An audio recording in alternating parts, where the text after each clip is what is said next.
champions! Champions of Europe finally! History made in Istanbul! The treble complete!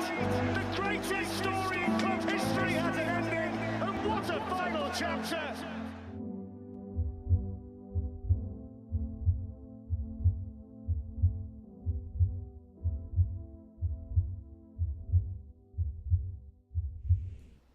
Hello and welcome back to Typical City. Manchester City 3, RB Leipzig 2. A very, very ugly game to watch. That wasn't the prettiest performance from Manchester City, and I want to get all the positiveness out first, because that's what champions do. Excuse me, but that's what champions do. That will be the statement. That will be what City fans will be drawn to, and I understand that. I feel like the morale will be good because we've proven that we can have a bad day at the office and still win. That's great news as Manchester City fans, but we can't ignore how bad we were in that first half.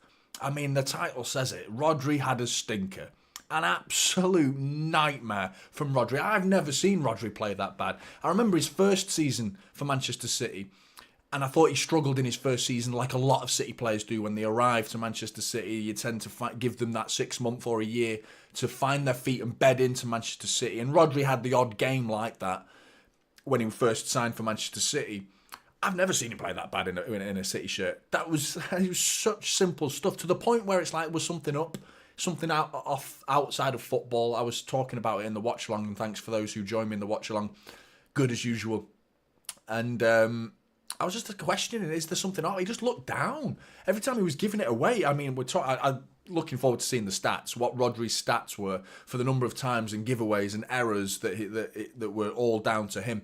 It's not just Rodri, though. There were so many poor performances. Manuel Akanji going flying in to Lewis Openda. That long ball coming over the top, a really simple thing to defend.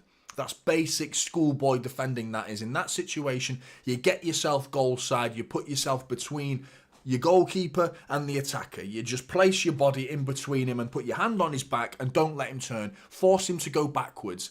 He came flying in from the side for a start, already out of position, Akanji, and at that point you think, I can't win the ball, so get behind him. Get in behind him. Instead, he goes for the man, flies into the back of him. Lewis Openda sees it coming, uses his strength, bounces him, spins him, and he's away, through on goal and tucks it away. Really nice finish from Openda. Same again with Ruben Dias. Similar sort of situation where you're leaping in as a defender, and you should not be leaping in that situation. The ball was not there to be won. And if you do want to commit like that, you have to make sure you win the ball, or at least take the man out. Take the man out so he can't sprint through on goal. Ruben Dias does neither. He commits, goes flying in. Openda rides the tackle. It was a great performance from Openda. That first half in particular, he made Ruben Dias and Akanji look like amateurs. You know, amateur defending hour, that was. Really, really poor. Really poor. And as someone who, I'm a defender myself, I love to defend, and I know a little bit about defending the game and defending your own net, and I felt like it was just real schoolboy stuff that you learn as a kid. And you could see it in Diaz's face, you could see it in Akanji's face. They were both gutted. They were both like, God, what have I done? What have I done? And good, fine, it's a mistake. So it happens. It was just the amount of players that were making mistakes in that first half. Akanji and Diaz and Rodri and so many. I thought Rico Lewis was a real bright spark throughout the whole game. His energy levels were higher than everybody else. Anytime I saw a lull on the pitch, you know, if you just like blur your eyes a little bit and look at the monitor or the TV that you're watching the game on, and you just see movement of City players moving around the screen. But Rico Lewis was like that. He was flying around. He was like a bee, buzzing everywhere. Like, it was insane how good he was tonight. I thought he was really, really good. Foden was good as well. I thought Foden was assured with most things that he did. Even going back to that second goal for RB Leipzig, Openda's second goal, I thought Gvardiol could have done so much more. Once Diaz has made that mistake, Gvardiol's in a shit situation, and he's got to make good of a shit situation now, but he didn't do a very good job of it, to be honest. He telegraphed where he was going. He got to send him out wide there. Instead, he lets Openda cut onto his right foot, his stronger right foot, tucks it into the bottom right-hand corner.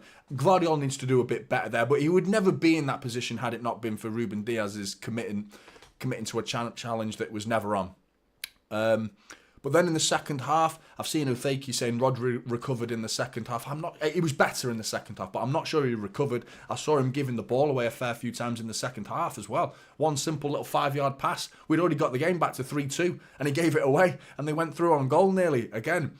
I mean, honestly, Blues, it was a frustrating night to watch that performance, but ultimately City won. City won. So you can't be too critical because they showed the spirit, they showed the know-how, they showed the ability to turn around a game that was very much not looking good. It was on the cards. It was headlines were already being written.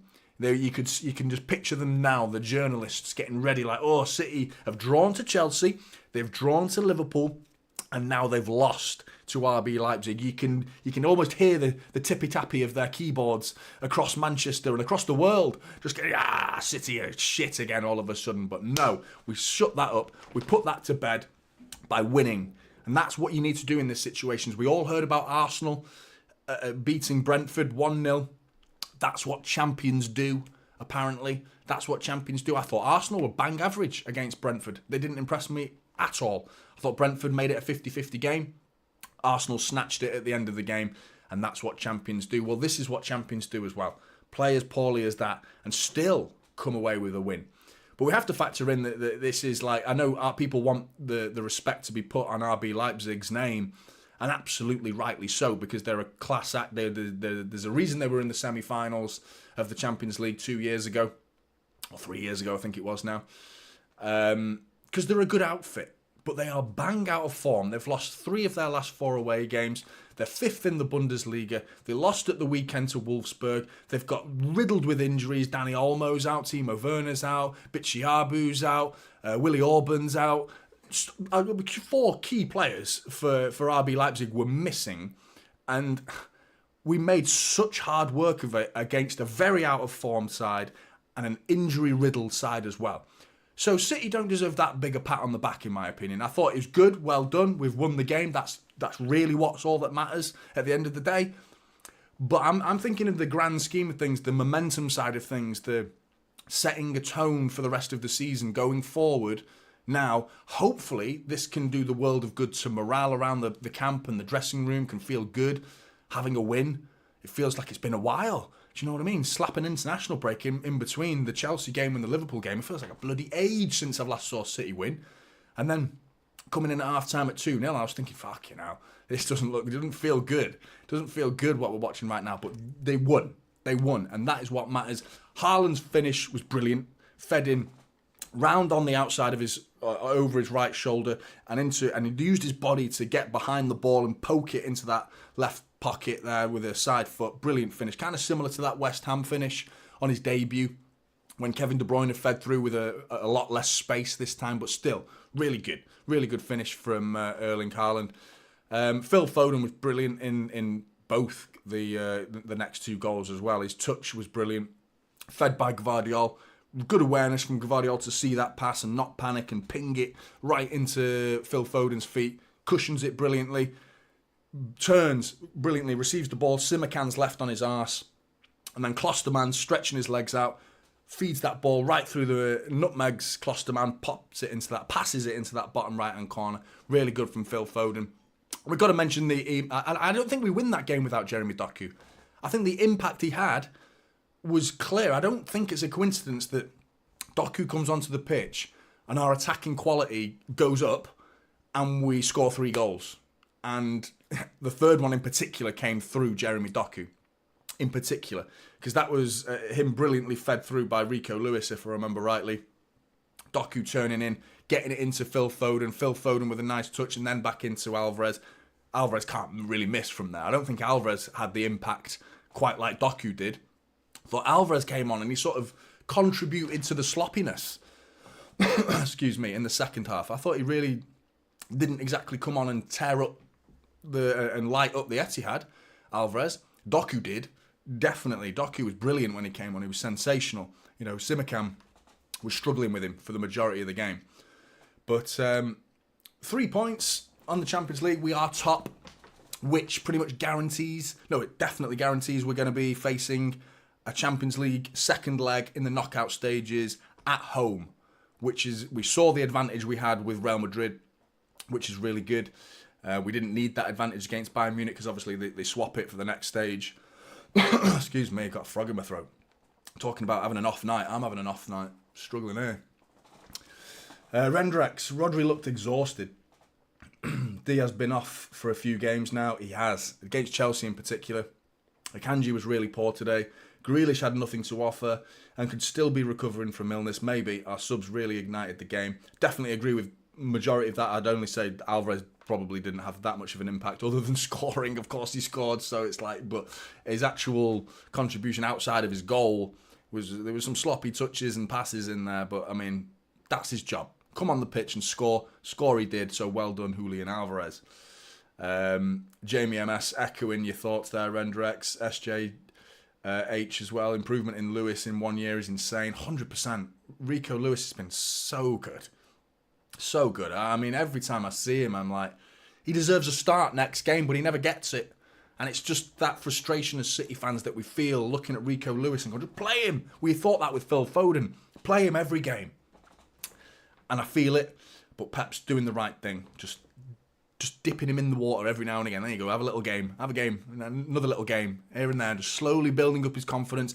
Cherry picking the right games for him to not be thrown into the deep end and let him swim at the shallow end a little bit. With all due respect to RB Leipzig, we should be beating RB Leipzig, especially the injury-riddled, out-of-form RB Leipzig. We put 7 past them last year, so perfect game for Rico Lewis. But I think he's ready for a bigger stage now. I think he's getting there. He's ready for a bigger stage.